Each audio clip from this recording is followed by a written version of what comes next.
بسم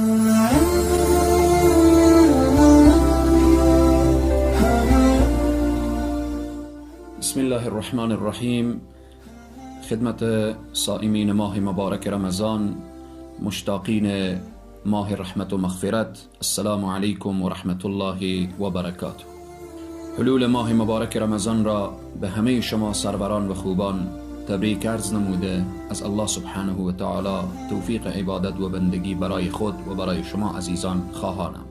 خواهر مسلمان، برادر مسلمان، امشب شب اول ماه مبارک رمضان هست. اینقدر فکر کنید که این ماه به سرعت می گذرد و نشود که خدای نخواسته ما از این بحر بیکران رحمت پروردگار عالم محروم بمانیم. رمضان ماهیه که دروازه های جنت باز، دروازه های جهنم بسته هست، شیاطین به زنجیر کشیده هست. رمضان ماه نزول قرآن، ماهیه که شب در این نهفته هست که بهتر از 1000 ماه است. رمضان ماهیه که هر شب الله سبحانه و تعالی از آتش جهنم تعداد کثیری از بندگان خود را نجات می دهد. رمضان سر تا پا رحمت و مغفرت، رمضان ماه لطف و مهربانی هست. صائمین ماه رمضان به نزد الله چنان ارزش دارند که بوی دهن روزدار به پیشگاه خدا ارزش داره. در روز قیامت روزه رمضان شفیع میشه برای اونهایی که روزه میگیرن، اونهایی که روزه گرفتن.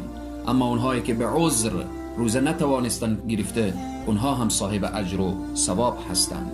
در روز قیامت گفته میشه کجا هستند صائمین ماه مبارک رمضان؟ از این دروازه‌ای که باب الریان هست داخل جنت شوند.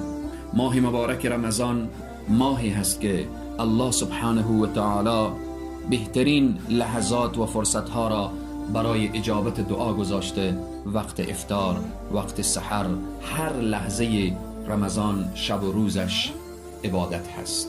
رسول الله میفرمایند کسی که روزه بگیره و کسی که نماز شب داشته باشه، تمام گناهانش را الله میبخشه و الله سبحانه و تعالی او را وارد جنت میگردانه.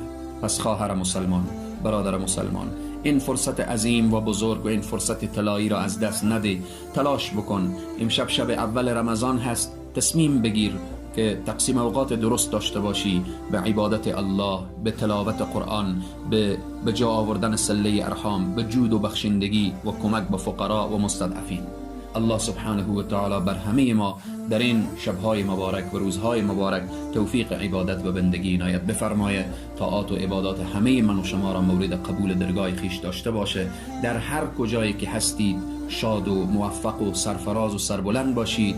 به امید قبولی طاعات و عبادات از همه شما عزیزان تشکری میکنم، خصوصا از شنوندگان عزیز و گرامی رادیو صدای انصار. السلام علیکم و رحمت الله و برکاته.